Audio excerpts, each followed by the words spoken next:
Especial de Sin Censura. Quiero, Ricardo, le pido para pues hablar de este tema que nos concierne y que es verdaderamente importante, grueso, difícil.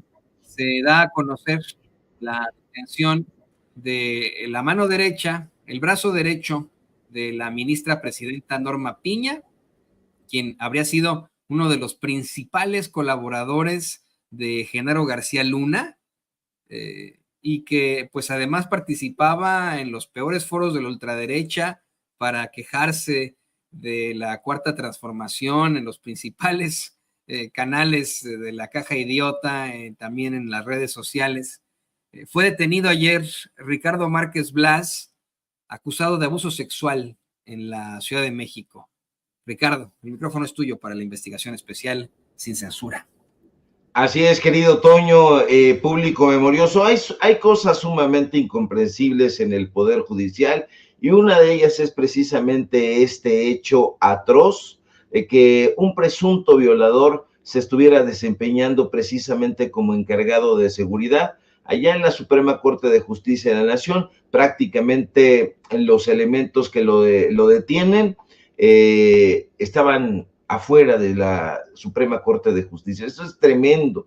Hay un audio que le voy a pedir a mi querido don David que nos ponga para darle un poquito de contexto, porque apuntas muy bien. Este personaje se paseó en todos los medios de comunicación corporativos con los personajes más deleznables, el que usted quiera, con Carlos Marín, con Pepe Cárdenas, con todos estuvo despotricando en contra de la izquierda, en contra de la transformación, en contra del presidente Andrés Manuel López Obrador. Pero le voy a pedir a mi querido David que nos ponga aquí el audio de este personaje que presuntamente violó a una mujer, o habría violado a una mujer embarazada. Por favor, mi querido don David. Ricardo Márquez Blas, él es consultor y especialista en seguridad. Ricardo, bienvenido, buenas tardes. Un gusto como siempre, Tania, buenas tardes. Oye, bueno, pues se dan a conocer estas cifras del índice delictivo de mes con mes, pero bueno, las cifras de la vergüenza, diría yo, ¿no? Perdóname, pero cifras de la vergüenza con este incremento que se reconoce en materia, pues, de feminicidios, aumento de 8% de enero a agosto. Bueno, ¿qué atribuyes esto? Ausencia total de una estrategia para hacer frente a este delito. Desde luego hay una ausencia total de programa y de una estrategia y de un programa específico para atender este delito que afecta nada más y nada menos que a la mitad de nuestra población. Son las mujeres de este país, nuestras esposas, nuestras novias, nuestras compañeras de escuela. Es incomprensible que este delito que afecta a la mitad de la población no haya programas específicos, o que cuando se anuncian cifras tan malas, terriblemente malas como las de ahora, no vaya acompañada de un nuevo programa, de un programa emergente, de medidas emergentes para poder detener y eventualmente revertir esta violencia en contra de las mujeres. Oye, bueno, hablábamos justo antes de entrar al aire, ¿qué estarían haciendo en otras administraciones? Porque bueno, pareciera que ya se ha normalizado este tipo, pues, de hechos lamentables que tienen que ver con feminicidios, con cifras de homicidio doloso, todo esto. ¿Qué estaremos viendo en otros momentos? Seguramente, cuando menos de mi experiencia como analista y también como servidor público, seguramente en otros gobiernos estarían altamente preocupados por este tema. Y al mismo tiempo de que se anunciaran estas terribles cifras, muy malas cifras, se hubiera anunciado un programa emergente para atender a este problema, y ya se hubiera convocado una reunión del Consejo Nacional de Seguridad Pública, donde están todos los gobernadores, los secretarios de Seguridad Pública, los fiscales o procuradores de todas las entidades, para anunciar nuevas medidas y para poder encontrar alguna solución para detener y revertir este problema. O sea, ya los anuncios que vemos cada mes de las cifras son anuncios como, bueno, pues nos fue nuevamente mal, y pues ni modo, así es esta cosa, así está la cosa en el país, como si no fuera la responsabilidad de la autoridad llevar a cabo medidas, acciones para contener estos delitos. Pues ya lo escuchó usted, tratando de lavarle la cara a los anteriores gobiernos, ya estarían muy preocupados. Mentira roñosa, trataba de lavarle la cara a Enrique Peña Nieto, a Felipe Calderón, trabajó en la época de Felipe Calderón, en la época de Vicente Fox, al lado de Genaro García Luna, y así como lo escucha este personaje que está siendo señalado por haber abusado sexualmente de una mujer embarazada en el interior de la Suprema Corte de Justicia, dice que las mujeres de este país son nuestras esposas, son nuestras novias, nuestras compañeras de escuela, lo dice un tipo que habría violado a una mujer embarazada. Y efectivamente, Toño, bien lo dijiste, mano derecha de Norma Piña en la Suprema Corte de Justicia. Ayer este personaje que es el actual coordinador del fortalecimiento institucional de la Suprema Corte de Justicia, porque no lo han removido, no ha habido ningún comunicado de la Suprema Corte ni del Poder Judicial donde digan que lo van a remover, pues el personaje es detenido, el coordinador de fortalecimiento institucional, a raíz de esta denuncia en su contra por abuso sexual agravado, y ahí lo aprenden, le digo, a este sujeto saliendo de su oficina en las calles del centro histórico, y el ahora detenido asumió su actual cargo el año pasado, apenas en agosto de 2023, un puesto, hay que decirlo, que no existía y fue creado por la polémica ministra presidenta de la Suprema Corte de Justicia, Norma Lucía Piña. Ella dijo que iba a haber un reajuste en la estructura orgánica de la Suprema Corte y lo que resultó fue esta coordinación de fortalecimiento institucional. ¿De qué se encargaba este personaje? Él era el responsable de las labores generales de seguridad, de logística, de gestión administrativa, y como dirigente de esa área, hay que decirlo siempre con datos duros, el señor Márquez Blas, hoy Ricardo N., percibe, por cierto, un sueldo mensual de más de 120,000 pesos, 122,747 pesos, es decir, un personaje que gana más que el presidente, igual que todos en la corte, en el Poder Judicial. Jugosas prestaciones, Toño, aguinaldo, estímulo del Día del Padre, estímulo por antigüedad, apoyo para entes graduados, estímulo por jubilación, si la logra, un mes de pago cada 3 meses. Yo no sé si usted sabía eso, pero cada 3 meses a los miembros del Poder Judicial les dan un mes de sueldo. Eso es inaudito. Norma Piña contrató a Ricardo Márquez Blas, Toño, quien era director de Plataforma México, a sabiendas de que este polémico personaje había sido colaborador de Genaro García Luna. Y ya en la Corte, que es todavía más preocupante, Ricardo Márquez Blas, en su calidad de coordinador de fortalecimiento institucional, hizo mancuerna con Luis Fernando Castro Vieira. ¿Quién es este personaje? El subdirector general de contrataciones de la Suprema Corte. Ricardo Márquez Blas se encargaba de realizar, para que usted lo tenga bien entendido, los dictámenes resolutivos técnicos para la contratación del servicio de protección y vigilancia para diferentes casas de cultura jurídica. Este personaje era el encargado de la protección y de la vigilancia, y la mujer que habría sido violada no encontró ni protección ni vigilancia de parte de este sujeto. Ahora, Márquez Blas prácticamente le señalaba a la Dirección General de Recursos Materiales y al subdirector general de contrataciones de la Suprema Corte de Justicia a quién contratar. Ellos decían, vamos a hacer el dictamen, y de ese dictamen se desprende que contrates a fulano, sutano, perengano. Pero ocurrió que ya sabe cómo son las coincidencias, que no lo son en realidad, contratan a una misma empresa. Ejemplo, a la Casa de Cultura Jurídica de Tijuana, allá en Baja California, Márquez Blas recomendó contratar y pagar $1,615,200 pesos. La empresa asigna 6 elementos de seguridad privada, entra en agosto el tipo y luego a firmar. Entran el 1 de enero de 2024 y terminarán el 31 de diciembre de este mismo año. A la Casa de Cultura Jurídica de Querétaro, Márquez Blas hace lo mismo, recomienda contratar a la misma empresa, es la empresa Serprocep, SADCB, a ella recomienda pagarle 1,411,488 pesos. La empresa pagaría 6 elementos de 2 turnos de 24 por 24 horas de lunes a domingo para cuidar. Hay que decir que estas casas de cultura jurídica no tienen gran cosa, son casas de cultura pequeña. Ahora, si este pago se divide entre 6, que son esos 6 elementos, pues cada personal de seguridad estaría recibiendo alrededor de 269,200 pesos, cosa que no reciben para nada, porque ellos ganarán alrededor de 8,500 pesos mensuales. Ahora, cabe mencionar, Toño, que esta empresa adjudicada, Serproset SADCB,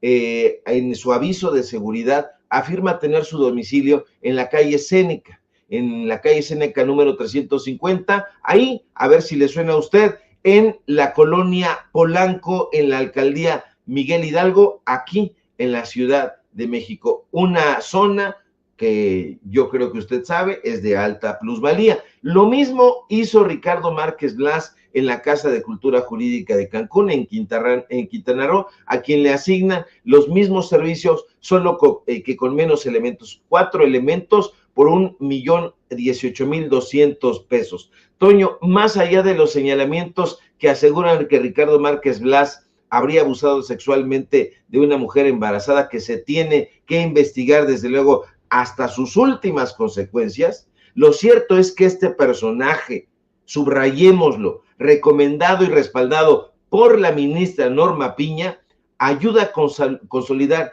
un negocio redondo, una empresa de seguridad ubicada en Polanco. Y si todos estos elementos se dan la mano, público memorioso, lo que tenemos es un escándalo de enormes proporciones que no solo pone nuevamente en la mesa de debate la supuesta integridad del Poder Judicial, sino que también le echa más leña al fuego sobre el debate que hay alrededor de la ministra Norma Piña. ¿Por qué contrató a un ex colaborador de Genaro García Luna, un delincuente, digámoslo sin eufemismos, que fue condenado recientemente a 38 años de cárcel por narcotráfico? Resulta, por decirlo suavemente, anómalo, muy anómalo, que la presidenta de la Suprema Corte de Justicia, la titular del Consejo de la Judicatura, Norma Piña, haya decidido nombrar a Ricardo N. en un contexto donde la lucha contra la violencia de género, desde nuestro punto de vista, no debe aminorar, sino al contrario, arreciar. Un presunto violador al frente de la seguridad y de la protección en la Suprema Corte de Justicia de la Nación, mi querido Toño. Qué terrible, qué preocupante que veamos esto efectivamente, ¿no? Por parte de ese muy cuestionable Poder Judicial. ¿Con qué cartas de presentación llegan? ¿Con qué cartas de recomendación llegan, querido Ricardo? No ha quedado solamente claro, sino que pues de aquí podrá salir mucho. Todavía falta efectivamente, ¿no?, que se lleve a cabo un proceso en contra de este sujeto.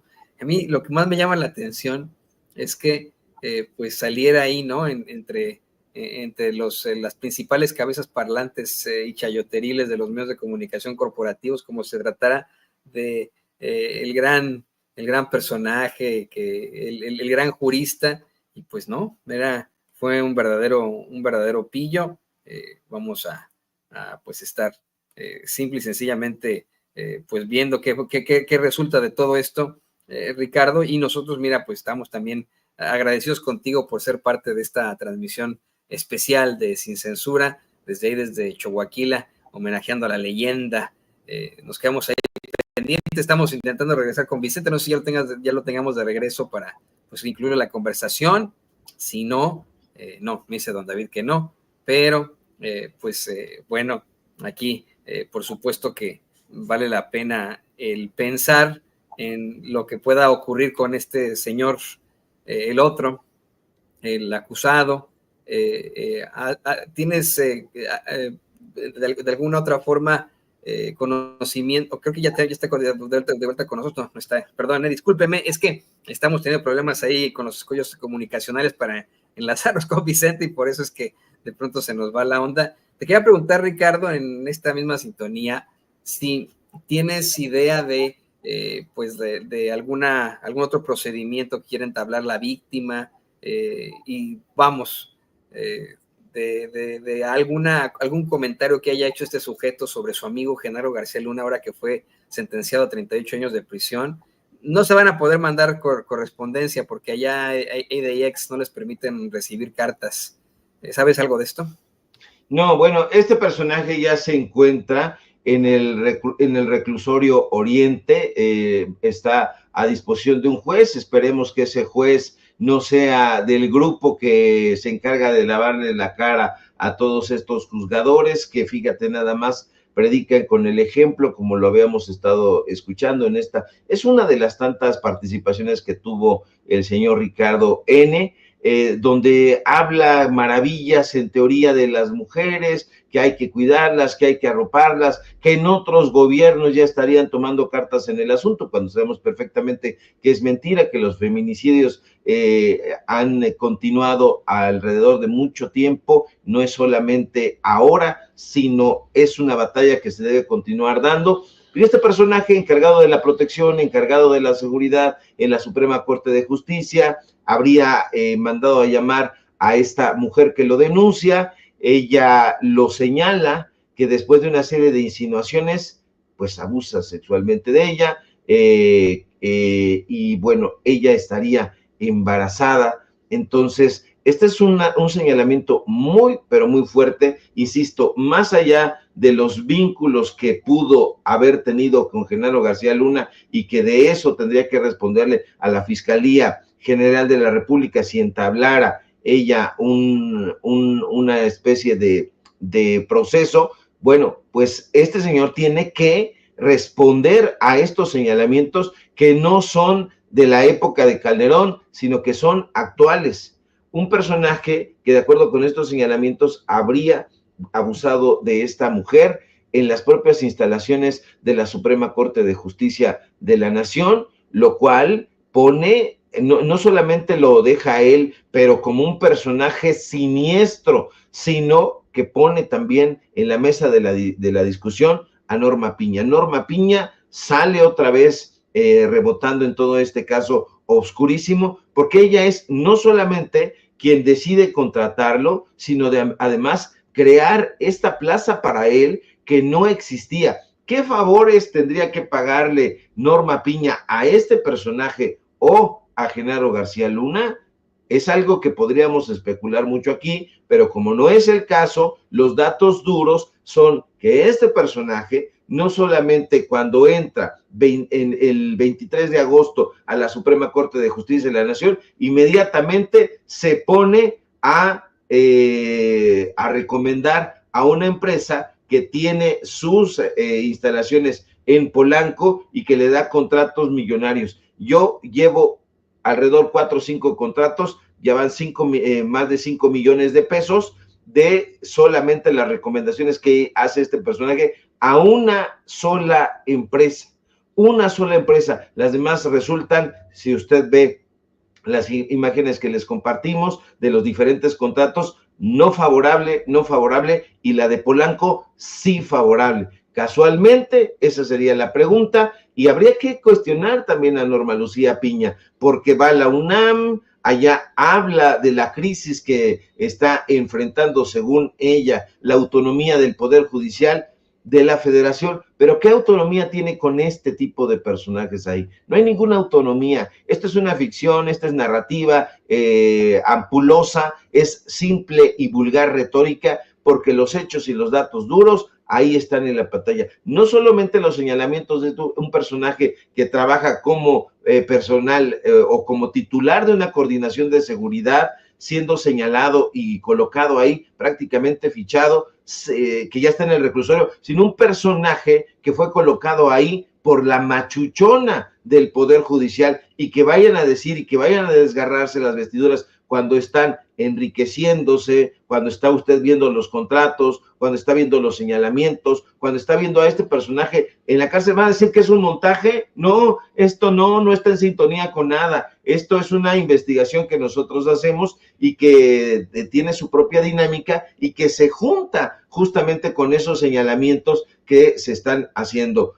Abuso sexual o no, que se tiene que investigar hasta sus últimas consecuencias. Lo cierto es que este personaje ha ayudado a consolidar un negocio alrededor de la seguridad en la Suprema Corte de Justicia, en el corrupto Poder Judicial. Y así, Toño, no quieren que se implemente el texto constitucional.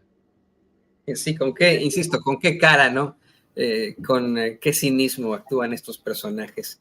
Pero quiero, Ricardo, pues yo quiero agradecerte porque pues has estado con nosotros en esta transmisión especial, como siempre parte poniendo el pecho al cañón, ¿no? A las balas, ahí siempre con mucha fuerza. Te pido que también pues nos compartas tus redes sociales para que la gente se ponga en contacto contigo.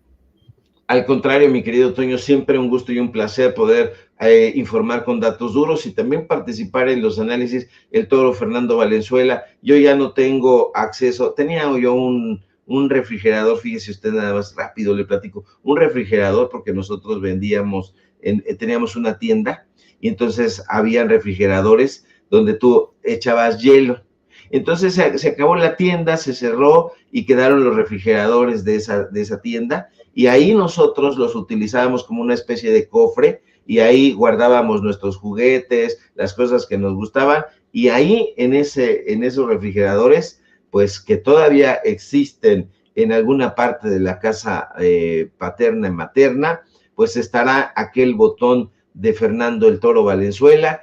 Ya me será muy difícil echarme un clavado ahí para buscarlo, pero sí, definitivamente se tiene que honrar la memoria de un deportista tan extraordinario en toda la calidad de la palabra como Fernando el Toro Valenzuela. Estamos muy pendientes a la información, mi querido Toño. Síganos en nuestras redes sociales, en X, @SevillaCrítico, en Facebook, Ricardo Sevilla, así nada más, en Paralelo 24, en Los Datos Duros. Hoy tenemos informativo en punto de las 9 de la noche y también, por supuesto, acá en Los Datos Duros. Ya está por allá, está tocando ahí la tambora, porque este es el barrio y en el barrio pues no podemos acallar. Ahí está la tambora, están pasando, ya sabe, la vida, esa vida de la que no quieren saber en la Suprema Corte de las Injusticias, pero que nosotros la vivimos y la gozamos, mi querido Toño. Hay que vivir y gozar esa música que es tan importante, tan primordial para la humanidad. Querido Ricardo, te mando mi corazón, todo nuestro cariño. Ahí tiene usted al escritor y periodista Ricardo Sevilla, aquí en Sin Censura. Ante quien mire, nos quitamos el sombrero. Y bueno, pues le pido al equipo que nos grabe porque seguimos ahí en Echohuaquila, en Sonora. Tenemos problemas con la comunicación, pero Vicente nos está mandando videos de lo que está viendo, de lo que está escuchando, de lo que hay ahí en la tierra del gran Fernando Valenzuela, el toro de Echohuaquila. Mire usted.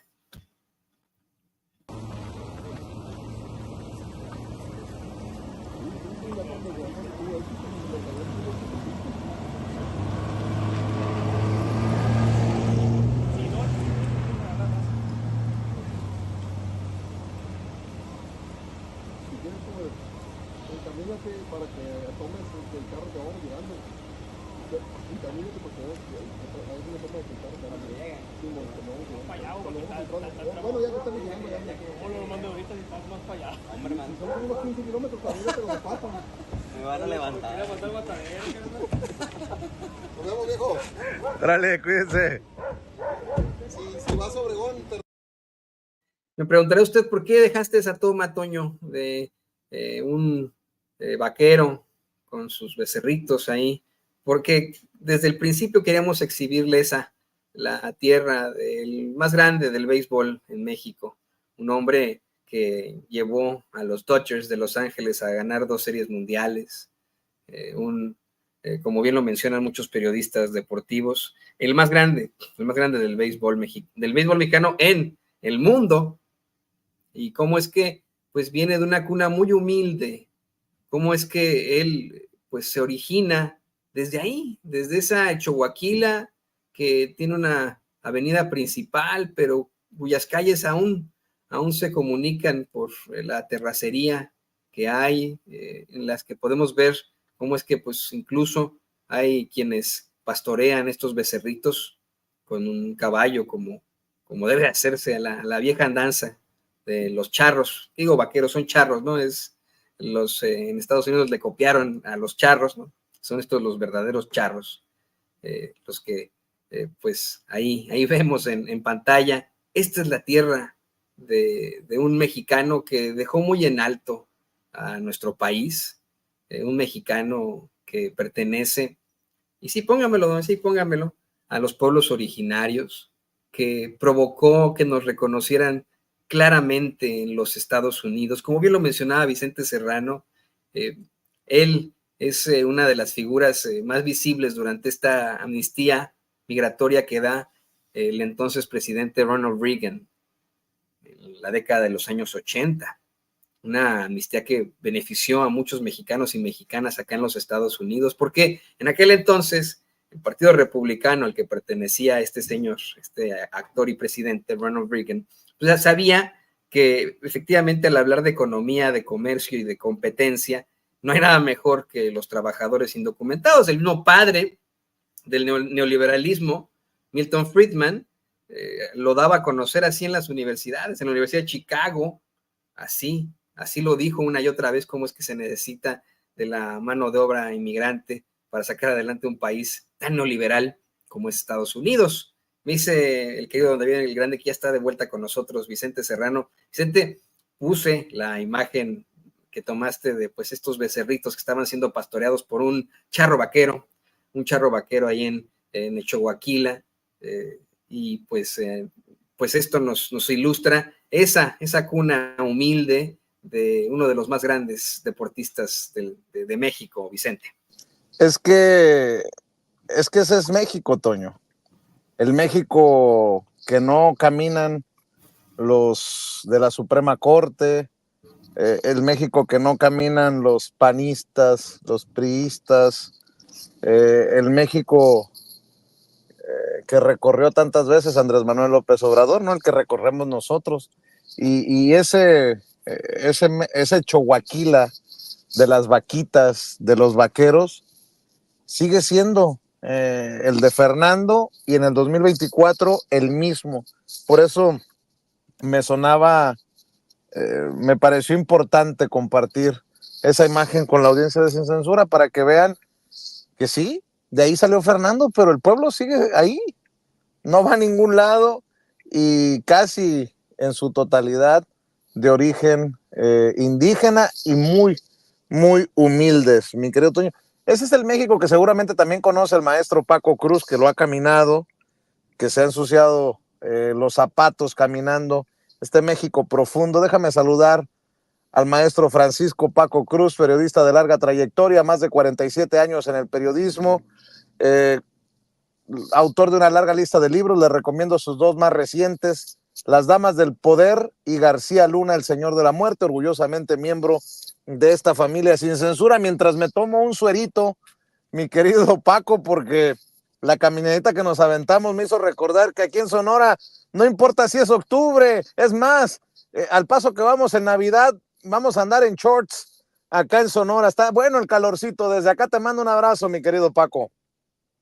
Vicente, Toño, un abrazote para los dos, y sí, tienes tu razón. De pronto hay que recordar que allí hace un poquitito de calor, pero mira, es bien importante. Yo en 1982, 81, 82, vivía en Chicago, en Lakeview vivía, y es bien curioso porque me tocó ver a Fernando Valenzuela en el estadio de los Cachorros, que estaban a 2 cuadras de mi casa. Así que de pronto me iba cuando llegaba Fernando Valenzuela, que después despierta, recuerdas, la Fernandomanía.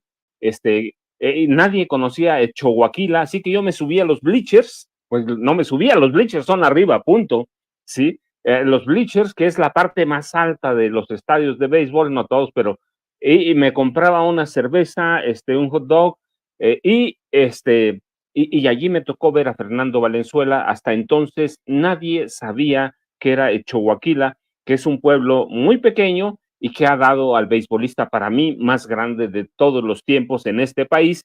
Y hay muchos mitos, yo recuerdo alrededor de Fernando Valenzuela, decían que su hermano Rafael, no sé si vive o está muerto, era mucho mejor pelotero que Fernando, pero la realidad es que Fernando Valenzuela es un fenómeno cultural, fue un fenómeno cultural, y en la población latina de Estados Unidos, que a mí me tocó esa época, pues era un fenómeno, y el tipo llegó a hacer grandes cambios, la forma de ver no solo a los mexicanos, sino a los latinos en general.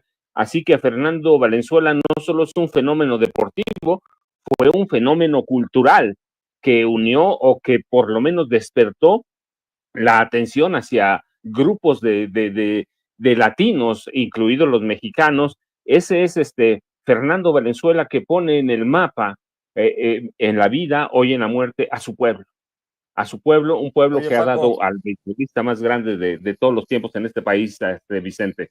y seguramente te acuerdas que muy a la Cristiano Ronaldo, a la Messi de nuestros días, había muchachas, había jóvenes que se tiraban al campo para abrazarlo.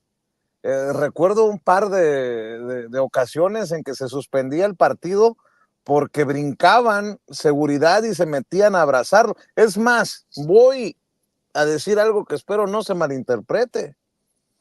Fernando logró que el lucir como mexicano, entre comillas, no fuera considerado feo, no fuera considerado naco, no fuera considerado fuera de lugar, ¿no? Aquel tipo con el cabello largo, aquel muchacho de rasgos indígenas, pues fue aplaudido y reconocido hasta por los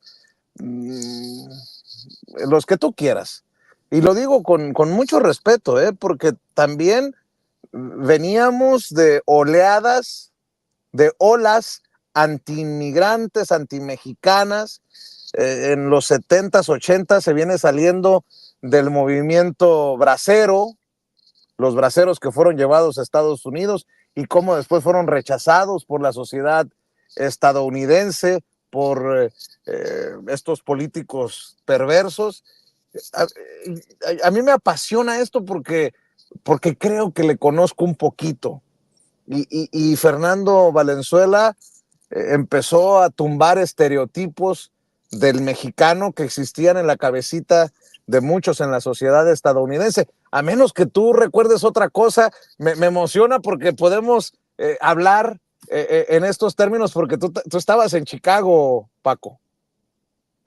Sí, fíjate, es bien curioso, Vicente, porque además el Toro Valenzuela, yo recuerdo mucho, por ejemplo, en Chicago, prácticamente todos los mexicanos que yo conocí, todos llegaban de la Ciudad de México, todos, aunque llegaran de Puebla, de Oaxaca, todos eran chilangos. Y Fernando Valenzuela, y este es el fenómeno bien curioso, que sale de una ranchería, Choaquila sigue siendo un pueblo pequeño, pero en esa época era una ranchería, y es un mexicano que rompe todos los estereotipos, que no sale, no llega a los Estados Unidos, procedente de la capital.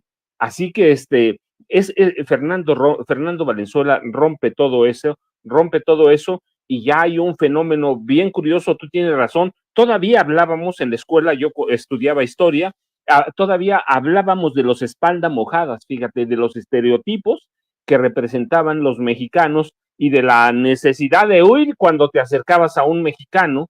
Entre mexicanos pasaba eso, fíjate, decían que el peor enemigo de un mexicano era otro mexicano.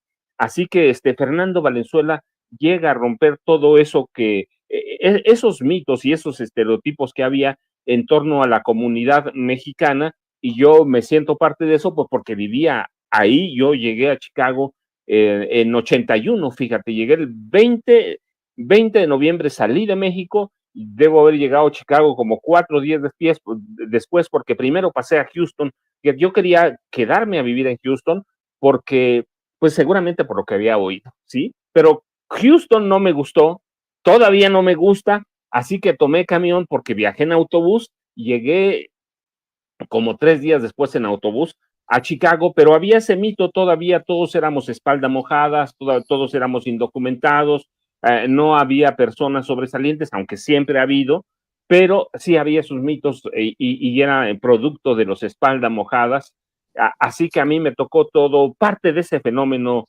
y te digo, y me tocó ver bien a Valenzuela. ¿Por qué? Pues porque fui parte de eso y porque vivía en una ciudad en la que había cualquier cantidad de mexicanos, Oye, y Fernando rompe todo eso, Vicente. otra de las cosas que creo que cambió Fernando es que ya no era estigmatizado usar el traductor. Cuando lo entrevistaban en la televisión en inglés, como él no hablaba inglés en ese momento, llegando a Estados Unidos, pues le ponían traductor simultáneo, una persona que estuviera traduciéndole y dando su versión en inglés.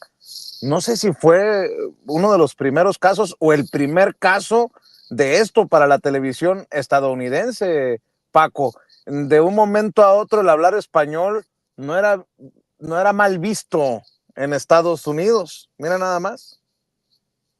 No, no, Vicente, mira, hoy te subes a un autobús o vas a hacer tu GED, lo puedes hacer en español. Antes no había eso. En realidad, Fernando llegó a romper esos moldes que generan, perdón, que esos moldes que generan estereotipos y te dan orgullo de pertenencia a un lugar, ¿sí? Es el orgullo de, aunque los mexicanos, debo decirlo, porque conocí parte de las comunidades allá y conozco algunas, siempre han sido muy orgullosos, eso hay que decirlo, el mexicano va a ser mexicano toda la vida, lo ha sido, lo va a ser y seguramente lo va a hacer en el futuro, como decía Chabela Vargas, ¿no? Los mexicanos nacen a donde se les da la chingada gana y viven también allí, y a mí me tocó parte de eso, pero sí, Fernando Valenzuela llegó a romper ese miedo que había a ser mexicano en muchos aspectos, sobre todo en el deportivo, que es llevar la bandera más alto,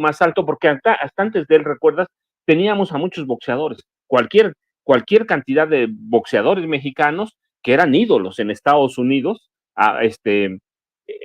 Entonces, Fernando sale de otra cosa, llega a otro deporte y se convierte prácticamente en un rey del béisbol, y eso lo hace mucho que lo acerca a los estadounidenses, un ícono de la perseverancia, ¿no? De que así son los gringos, y él rompe todas esas barreras y se convierte hasta hoy, para mí, te digo, es el beisbolista que rompe prácticamente todos los estereotipos, los mitos, y después de ahí puede pasar cualquier cosa y tenemos cualquier cantidad de ídolos, porque antes teníamos solo en el boxeo, Vicente.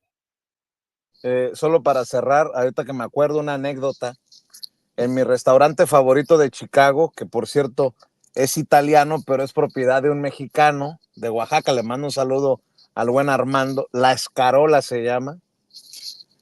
Pues resultó que por coincidencia era el restaurante favorito de Tom La Sorda. Y me tocó saludar a Tom La Sorda, el que fuera el manager de los Dodgers y el que le dio la pelota a Fernando Valenzuela en aquella Serie Mundial de 1981. Y me acuerdo que la primera ocasión que Armando me lo presentó por ahí, nos tomamos fotos y toda la cosa, y le comentaba que yo era de Navojoa y me dijo, de allá era Fernando Valenzuela, y estuvimos platicando un tiempo.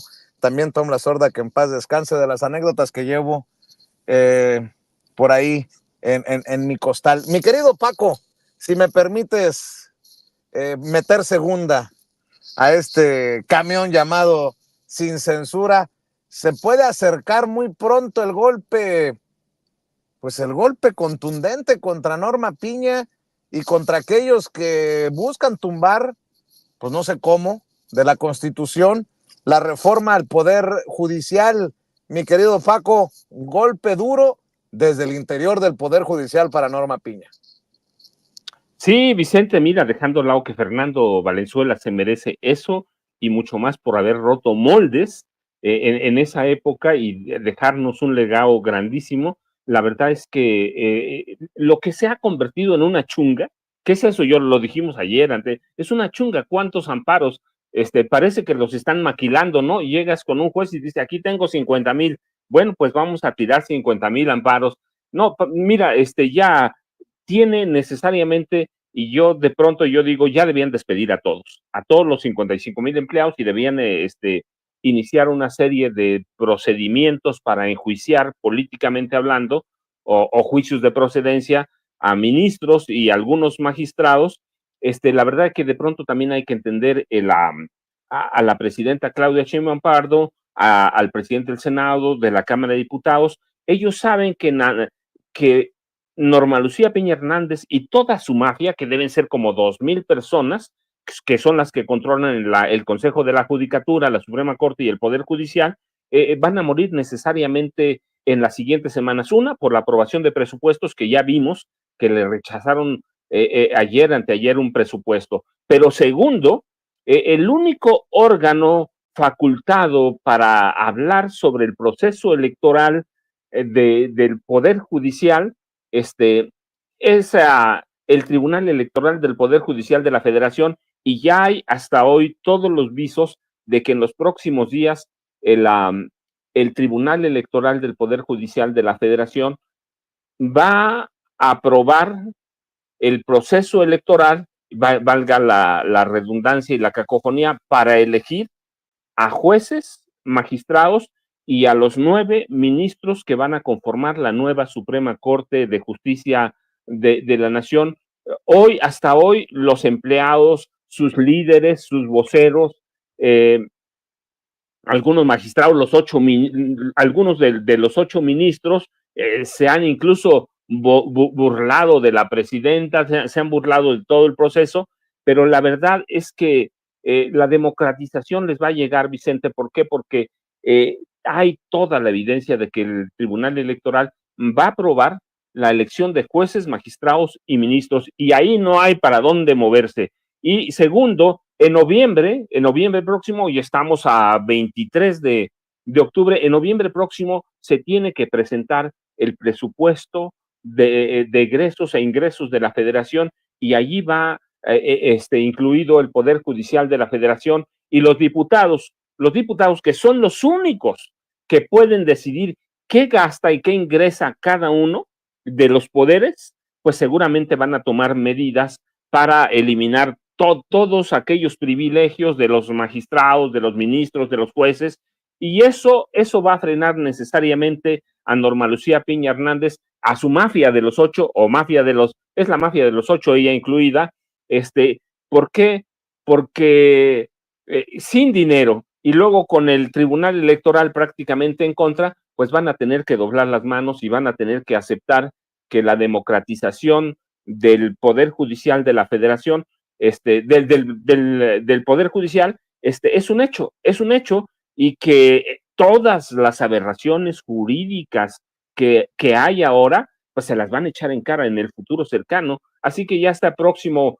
Yo digo que es una especie de golpe final a Norma Lucía Piña Hernández. Ella lo sabe, Vicente, por eso se han movilizado aquí, en el extranjero, en todos lados, por eso se han movilizado, porque ya ellos saben que está cerca el golpe final, y el que va a decidir finalmente todo el proceso electoral del Poder Judicial es el Tribunal Electoral, y están a días, Vicente. Ya hoy hay evidencias de que van a aprobar, que ya tienen incluso una ponencia para aprobar un dictamen o un predictamen, y que la semana que entra seguramente va a ser definitorio y decisivo para acabar con todo este desgarriate que traen en el Poder Judicial. Y yo te decía, todas las aberraciones, ¿no? Es una locura. Todos los días admiten acciones de inconstitucionalidad. No sé, es un desgarriate ya, y más allá de que pongan en peligro o quieran o intenten crear una crisis constitucional, la realidad es que sí, de pronto ves que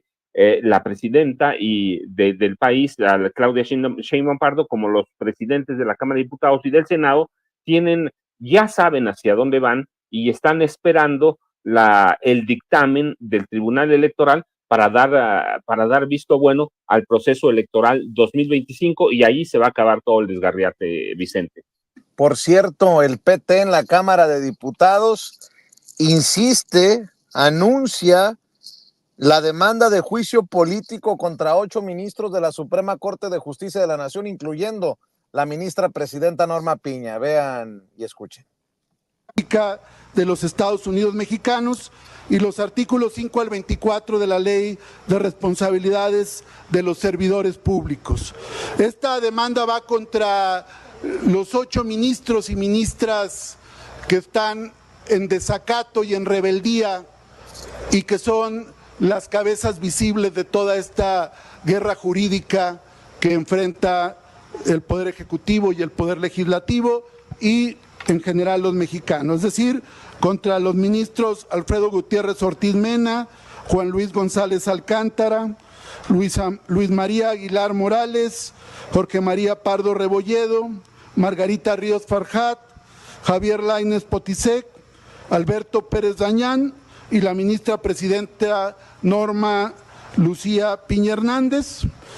Consideramos que caen en los extremos que se prevén para un juicio político, toda vez que no han observado los principios de legalidad, lealtad, imparcialidad y eficiencia, han hecho un ataque a las instituciones democráticas del país, al constitucionalismo mexicano y a la forma de gobierno republicano, representativo y federal, y han violado. Por cierto, la diputada de Morena por Guanajuato, Antares Vázquez Alatorre, lanza un reto también en torno a esto de que se necesitan cartas de los vecinos y de lo que se burlaron en Harvard de nuestro país, algo que ha denunciado en la mañanera la presidenta Claudia Sheinbaum. Digamos una intervención muy desafortunada del ministro Gutiérrez Ortiz Mena, que fue a acusarnos también a la Universidad de Harvard. Y fuimos la mofa de la Universidad de Harvard, de la Escuela de Derecho de la Universidad de Harvard, porque el señor no tiene empacho en mentir. Fue a decirles que los requisitos para elegir ministros y ministras eran: 1, casi que no te mueras, y 2, que te den 5 cartas de recomendación tus vecinos. Se rieron afablemente los de Harvard, fuimos la mofa. Yo quiero, a través de ustedes, lanzar un reto al ministro Gutiérrez Ortiz Mena, que me diga en qué parte de la Constitución está eso, que esos son los requisitos. ¿En qué parte de la ley establecimos nosotros que esos son los requisitos? Y si no, que le exigimos a este grupo parlamentario una disculpa en el mismo foro en donde se fue a burlar de su país, porque no vamos a permitir que México sea la mofa de estas gentes que no tienen vela en el entierro, están acostumbrados a que nos van a acusar con el rey de España, que nos van a acusar a Harvard, que nos van a acusar a todas partes en el extranjero, porque ellos acá no tienen resonancia. Entonces, como buenos opositores que están actuando los ministros y ministras, pues entonces que demuestren sus dichos. Entonces, una vez que lo demuestre, pues estaremos en condiciones de exigirle ese desagravio para nuestro país. Gracias. Por eso también Gerardo Fernández Noroña, el presidente de la mesa directiva del Senado de la República, cerró filas con la presidenta Claudia Sheinbaum. Nuestro respaldo a nuestra compañera presidenta Claudia Sheinbaum Pardo.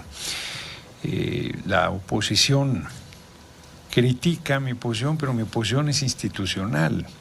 Yo estoy defendiendo las decisiones que tomó la Cámara de Senadores por mayoría calificada y más ni siquiera por mayoría simple, que son reformas constitucionales que se han convertido en ley vigente en el país.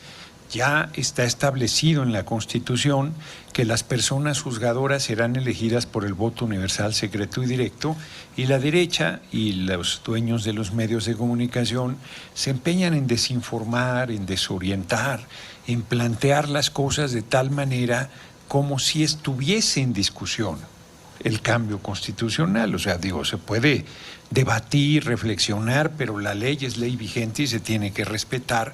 Y está establecido que el primer domingo de junio de 2025 se elegirán a las personas juzgadoras. Es muy grande, ya muy grande el número de personas juzgadoras que han emitido resoluciones sin ninguna validez legal. Yo he insistido en que el artículo 61 de la Ley de Amparo, en su fracción primera, establece de manera explícita, no permite ninguna interpretación de que no procede el juicio de amparo frente a una reforma constitucional, y la hoy tristemente célebre jueza Juárez, que participó en las protestas en contra, que se manifestó en contra, que injurió al entonces compañero presidente López Obrador y que hoy es la heroína de la derecha, amaga o pretende amagar a la compañera presidenta. Es una majadería política, intelectual, de nulo rigor jurídico. Cualquier estudiante de derecho se avergonzaría de las resoluciones que han venido emitiendo más de una persona juzgadora. Y dentro de cada institución, el INE, por ejemplo, pues hay también diferencia. Y entonces lo que la presidenta del INE, Tadei, planteó, y que ha sido desde mi punto de vista tergiversado, es que va avanzando con lentitud. O un pequeño paréntesis para que el Tribunal Electoral le diga lo obvio. ¿Puede alguien detener el proceso electoral? Nadie. Y se da por sentado que hay una... como si estuviera en riesgo la realización de la elección de las personas juzgadoras, como si estuviera en la posibilidad de que esto se detuviera, y no será así. El primer domingo de julio se van a elegir los dichos también de Gerardo Fernández Noroña. Mi querido Paco, ahí te dejé tres elementos sobre la mesa. Mira, Vicente, son bien interesantes. Primero, el ministro Alfredo Gutiérrez Ortiz Mena, que si abiertamente va a mentir, va a difundir información falsa a una universidad prestigiosa en Estados Unidos, imaginémonos qué calidad ética, qué calidad moral tiene al emitir sus sentencias, al ocupar una plaza de ministro de la Suprema Corte de Justicia de la Nación. Esa es verdaderamente una vergüenza. Y por eso es un elemento más de todos los que hay de que esta Constitución, porque ya no es reforma, o la llamada reforma de la Constitución, que ya es una ley, es una necesidad, no ahora, sino desde hace mucho. Tenemos a ministros mafiosos, manipuladores y mentirosos. Y las declaraciones, señalamientos de Gutiérrez Ortiz Mena, pues nos dan una idea de la calidad moral que tiene esa mafia de los 8, que es llamada así, con toda justicia del mundo. Y lo otro, mira, yo te decía, la verdad es que al margen de los dichos de los ministros, estamos a punto de ver de que la Suprema Corte de Justicia de la Nación discuta si la Constitución es constitucional. Esa es una aberración, es una barbaridad, y todo eso nos debe dar elementos para decirnos a dónde estábamos, en qué país estábamos, qué debemos hacer, y decir, yo te decía, solo tenemos que esperar una decisión, la del Tribunal Electoral del Poder Judicial de la Federación, y el dictamen prácticamente ya lo tiene. No sé si va a salir esta semana, pero es probable que salga esta semana, y si no, los 2 primeros días de la siguiente, pero el proceso está en camino. Y lo otro, pues mira, la verdad es que no hay solo desacatos y barbaridades, hay absurdos.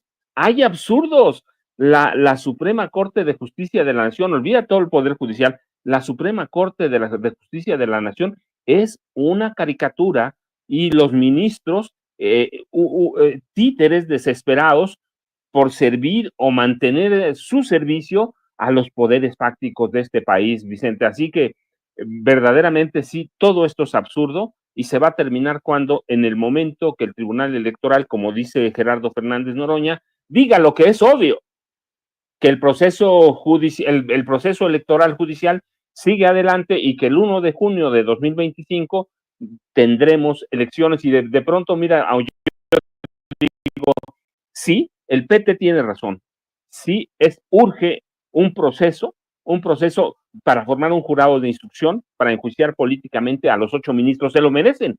8 ministros y algunos magistrados, se lo han ganado a pulso. Se lo han ganado. Y ya debían estar, yo digo, no solo el PT, Morena y el Verde, debían estar ya discutiendo eso abiertamente para quitar el fuero a los 8 ministros y ver a los magistrados mafiosos.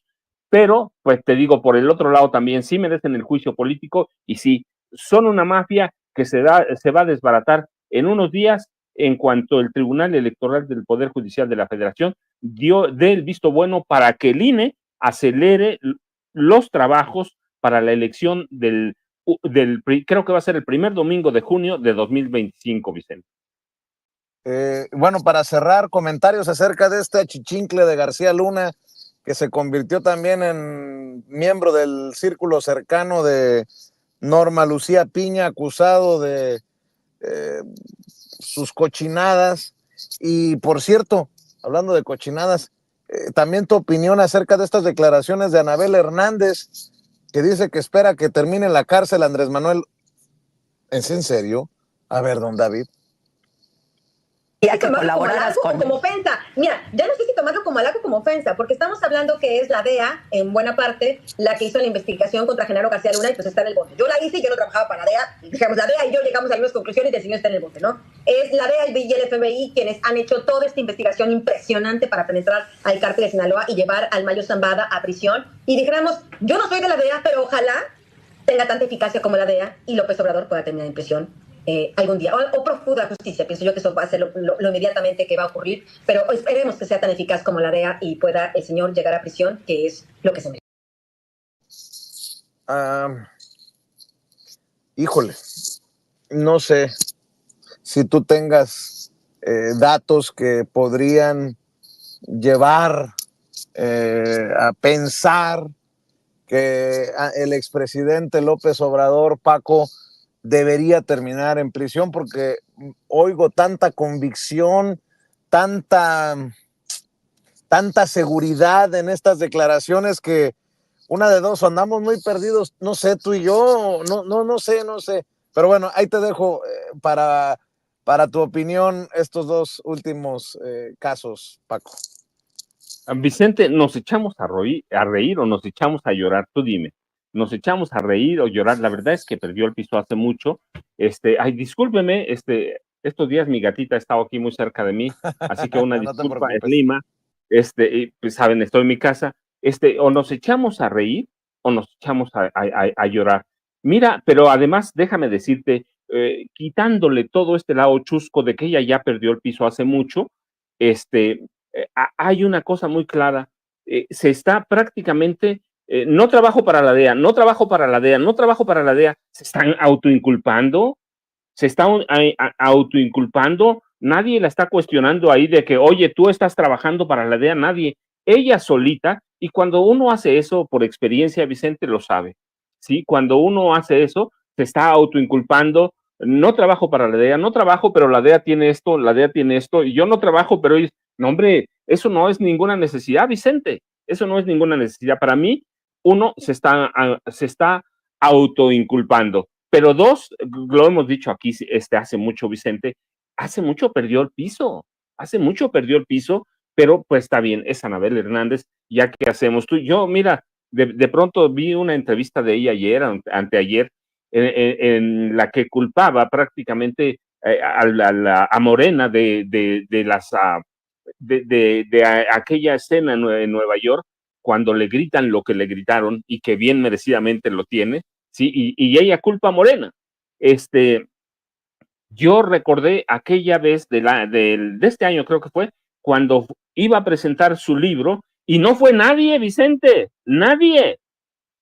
Y yo te decía, ¿va a vender libros? Sí, muchos libros, va a vender muchos libros, incluso va a ser un bestseller. ¿Por qué? Pues porque la derecha tiene ahí a millones de personas que consumen ese tipo de literatura, que es un poco morboso y es la necesidad de golpear al presidente Andrés Manuel López Obrador, hoy el expresidente. Hay una necesidad imperiosa, pero para mí se está autoinculpando y está en esa está traumada, como muchos periodistas, Vicente. El problema con el presidente López Obrador, y yo sí lo voy a culpar, la verdad, es que dejó traumados a muchos periodistas, no lo pueden dejar, no lo pueden soltar, no lo van a soltar, no lo van a soltar nunca. No les ganó una vez, les ganó 6 años, les volvió a ganar, y es la única persona, el único político en este país que ha creado un fenómeno político en histórico. Le ganó a todo mundo, le ganó a todas las mafias, a la mafia de Salinas, a la mafia de Calderón, a la mafia del PAN, a la mafia de Peña, le ganó a todos y creó un movimiento desde abajo que se llama Morena.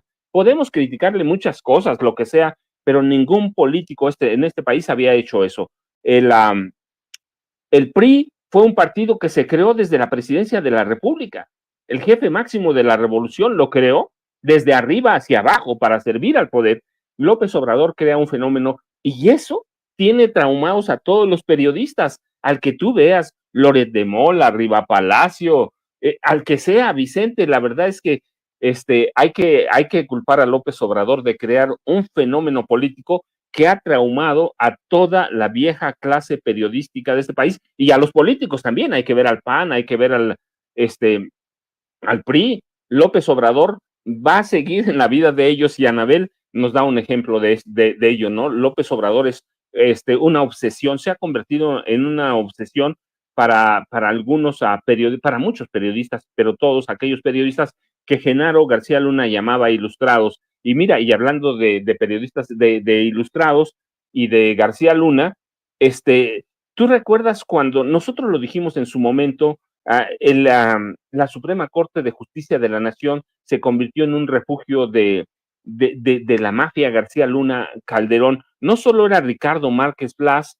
que hoy está en el reclusorio Oriente, era Sonia Vargas Terrero, directora de coordinación de administración del Consejo de la Judicatura Federal, que trabajó en recursos, fue directora de recursos materiales y servicios generales e infraestructura en la Policía Federal, y que ayudó a García Luna a desviar más de $200 millones. Está María Fernanda Casanueva de Diego, secretaria de Administración del Consejo de la Judicatura Federal. Está la decisión de Norma Lucía Piña Hernández de liberar los recursos a Luis Cárdenas Palomino, de liberar los recursos a Linda Cristina Pereira Gálvez, esposa de García Luna. Luis Cárdenas Palomino, su brazo derecho, su brazo izquierdo, su sombra, todo. Está la decisión de incrustar a gente de la señora Wallace, ¿sí? Entonces, es todo eso. Ricardo Márquez Blas es la consecuencia de haber hecho de la Suprema Corte y del Poder Judicial una cueva de defensa del clan mafioso de Genaro García Luna y Felipe Calderón Hinojosa. La verdad es que yo cuando lo vi ayer en la noche dije, pues, ¿qué nos va a extrañar? Eran delincuentes con García Luna, son delincuentes aquí y están mostrando lo que son, Vicente. Yo espero que Norma Lucía Piña Hernández salga al rato a decir algo sobre una persona que ella contrató personalmente, Vicente. Así que el caso de Ricardo Márquez Blas es la vida de García Luna, una mafia completa, una historia de criminalidad. Sí, mi querido Paco, ¿por qué no cerramos invitando a la audiencia de Sin Censura a tus redes sociales, después de invitarlos a que sigan buscando tus 2 más recientes libros, Las Damas del Poder y García Luna, el Señor de la Muerte, querido Paco? Vicente, pues yo te mando un abrazote hasta Choaquila, y estás en tierra histórica, la tierra de Mayos y Fernando Valenzuela. Yo, ya sabes, @Paco Cruz Jiménez en X, antes Twitter, Francisco Cruz Jiménez en Facebook, y nos vemos mañana, Vicente, como siempre. Muchas gracias. Gracias, Paco. El maestro Francisco Paco Cruz hablando con nosotros sin